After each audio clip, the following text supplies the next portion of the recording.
My project is about creating a love for writing in young students and how educators can promote that love at an early age.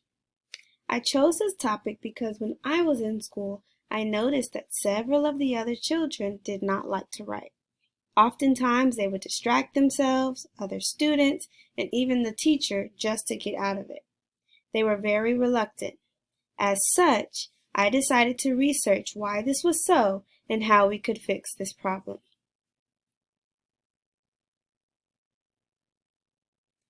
The question that I will be focusing on during this project is how can teachers create a love for writing in young students? The steps taken to answer that question is to first do research, and secondly, I plan to create a professional development opportunity for the other teachers at my campus. The professional development will be structured in 3 parts. First, during a brief slideshow presentation, I will provide new strategies to the teachers for getting struggling writers to start writing based off of what was found and proven in the research to work. Also at this time, I will model the strategies so that they will be able to see firsthand how the strategies work and how they should be applied.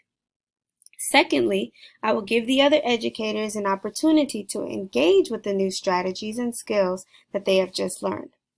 This step will be done by incorporating hypothetical scenarios and asking which strategy would be helpful and having them role play using the information.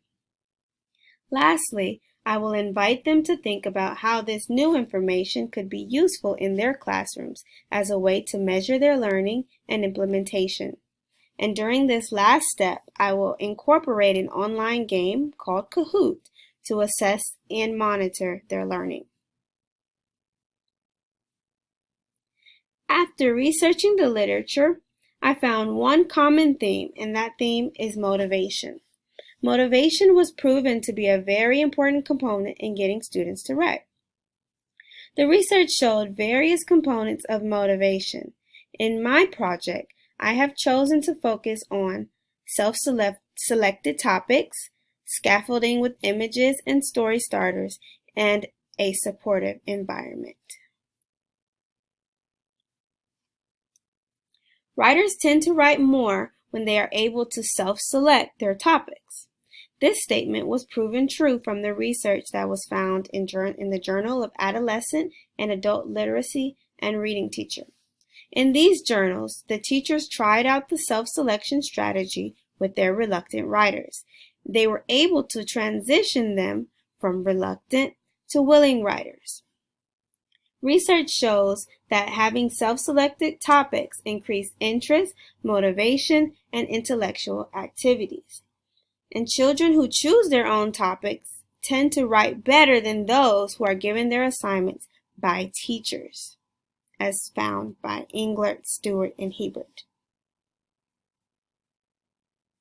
A 1-year research project was done by Buis, Thompson, and Farlow in 1997 on incorporating a self-selected writing time every day in the classroom. They came up with 5 conditions that should be displayed during self-selected writing time to promote literacy growth and development. The first condition is having a print-rich environment. In this environment, they recommend having opportunities for students to engage and explore learning activities in various contexts. This could include interacting with real-life literacy props during centers, listening to literature, and having environmental print decorated around the classroom. The second condition is having a consistent schedule. This helps students to know what is expected, when it is expected to happen, and it helps them to value and look forward to their writing time. Third, teacher modeling. Teachers must model what they want their students to produce. This will help to increase their confidence. Fourth, the authors recommend having honeybee conferences with young students. They're at a stage where they want to be noticed and affirmed. During these conferences, the teacher confers with individual students within the writing period. The conferences support the early writers by allowing teachers to provide valuable and timely feedback. And the last step is sharing. Sharing validates students' efforts and gives them a sense of purpose and pride. Scaffolding with images and story starters. Agato and Wilkinson emphasized the importance of providing struggling writers with a starting point as a way to motivate them to write. Wilkinson incorporated images from a graphic novel into her classroom. Her students had to describe them aloud, orally tell the story, and then write it with details. Agato also gave her students something to start with, but she used story starters or sentence stems instead. Both strategies motivated their writers to begin writing and started to instill their love for writing in them.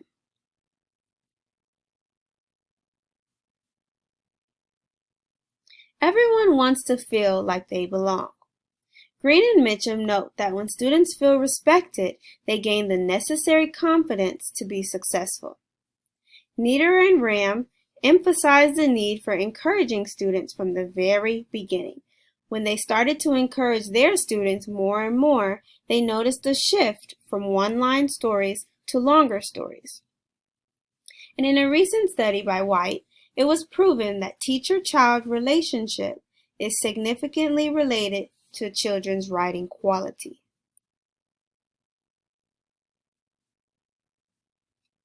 In a survey given to teachers across the United States about their preparation to teach writing, it was reported that 48% of teachers received minimal preparation, while 16% received no preparation during college on teaching writing.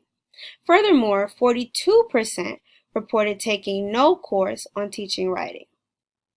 And even when they were given the instruction, many teachers implemented them infrequently.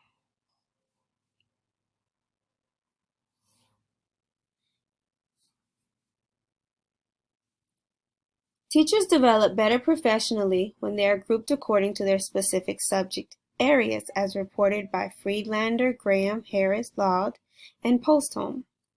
Bates and Morgan also confirmed this. They gave 7 elements of an effective PD for teachers. One of those is to focus on content.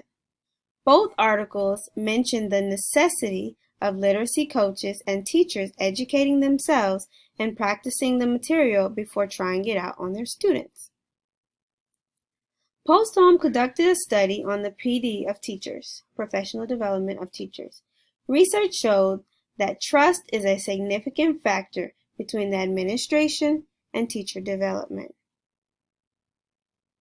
Hanford and Leithwood conducted a study to determine how important trustworthiness is to teachers.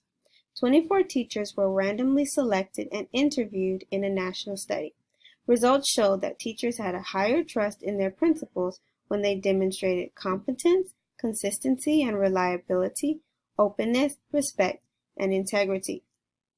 They reported that trust among teachers in schools is significantly related to student achievement, and trust in school leaders is an important influence on such trust.